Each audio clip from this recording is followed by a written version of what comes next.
Sometimes you'll hear people who are slightly older than I am talk about how the 50s, they were just a wonderful, wonderful time for the American family. It was just a stable, delightful time, and people were able to do what they needed to do, and things were calm, and just leave it to Beaver. June and Ward were just so happy to be together. Um, and I'm willing to believe that some of that is just uh, people enjoying life when they were younger, and now they're old, and things aren't quite so fun. But there were some things in the 50s that made a huge, huge difference. Tax policy. Tax policy just seems such a boring thing, but largely it decides who wins and who loses at any time in our country.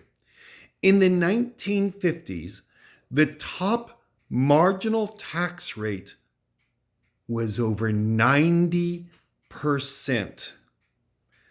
If you made more than a certain amount of money, the money you made in excess of that level was taxed at 90%. Now, what did that mean? And I'm sure there were many different ways, not as complicated as today, but many different ways to game that system.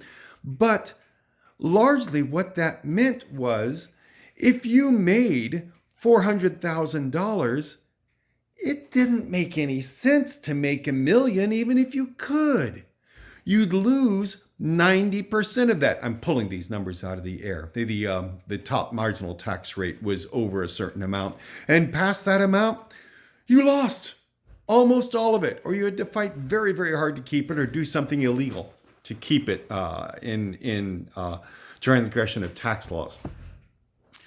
That meant that the CEOs, it was not worth their while to make millions and millions of dollars. They may as well plow it into research and development to make a better product. Ooh, make something that can make people's lives better. Ooh, that's a good idea.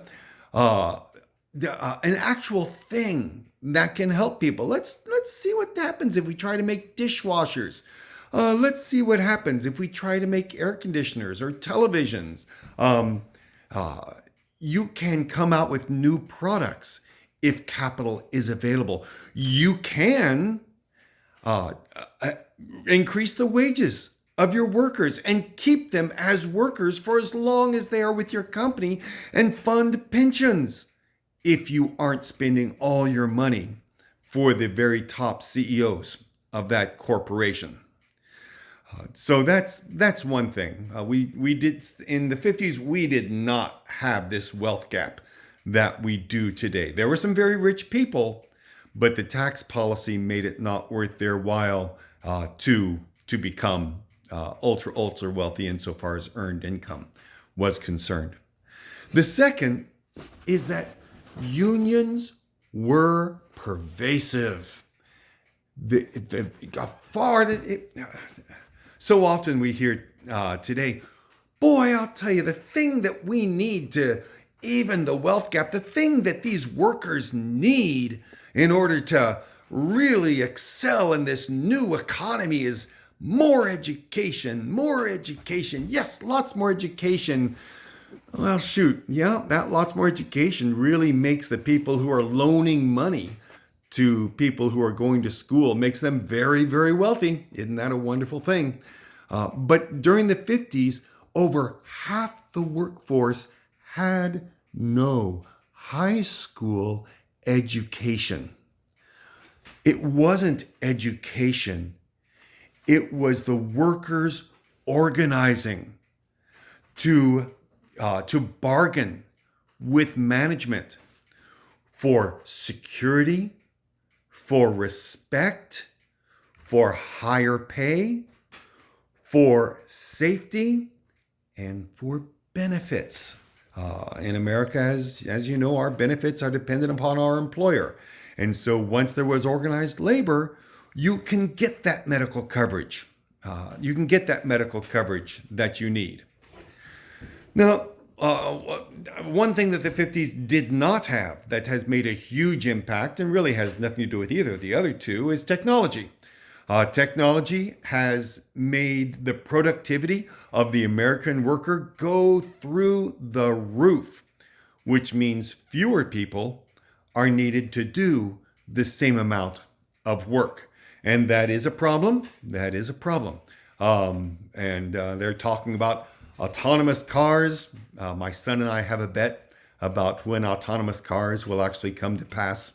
My bet is a little bit longer time frame than his, so we'll see. It's 5 years out, and I think it's for all of $20. But the issue of technology has depressed wages, has had a huge disruptive effect in the workforce, and nobody's saying no, we need less technology, less technology. So that is an issue, and unions are able to negotiate around technology, not to lessen the amount of technology, but to attempt to lessen its impact on the workers in that industry. Now, I'm a Teamster and proud to be so, and pay my dues every month, about $700 a year. And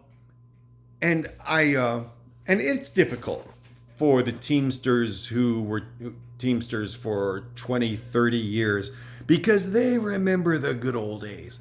Boy, I'll tell you, back in the good old days, we made real money and had real benefits and had real pensions, not these wimpy things we have now, and we were ready to go on strike and get what we wanted. Now our unions are just worthless. We just have the most nasty union. It's the most horrible.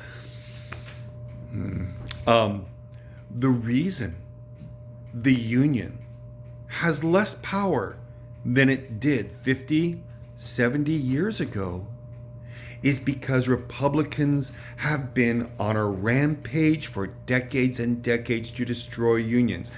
It's wonderful in my at my work that we have a Teamster shop, but most other trucking companies do not.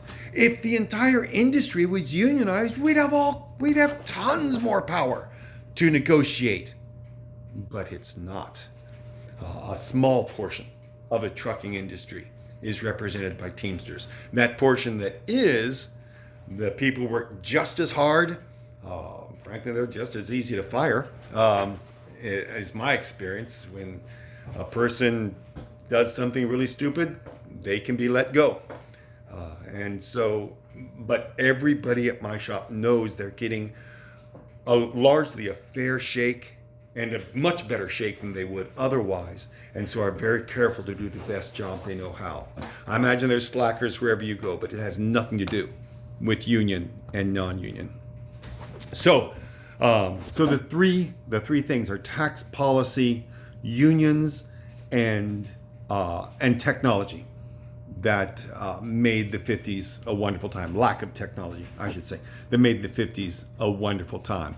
I will tell you what has not caused things to get worse between then and now. It has nothing to do with immigration. They talk about the Great Resignation, which is people wanting better jobs than being a line cook in a restaurant and working 10, 12 hours a day for minimum wage and tips, much less than minimum wage and tips. They want, shoot, the post office is hiring. It's a good job. I did that for years. I enjoyed it very much. You can actually get by on a job at Amazon. When they say, all right, it's voluntary, who wants to go home? Everybody, you be the one to say no. When they say, all right, we got a few more things we need to do. Anybody want to stay and make some extra hours? Be the one to say yes. And, I supported my family working at Amazon for some years. And then I took advantage of their offer for them to pay my tuition so I could get a license for a CDL. Very, very few people, proportionately to the people who work there, actually use that. Off topic. It is not immigration.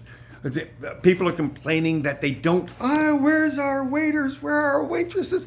We don't have the workers we need. Help wanted, help wanted, help wanted. And there are masses of people at the border wanting to come in.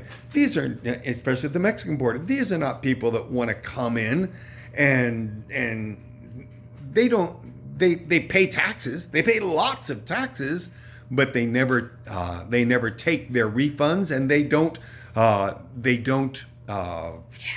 take public services either, insofar as Medicare or Medicaid. They don't qualify for Medicaid,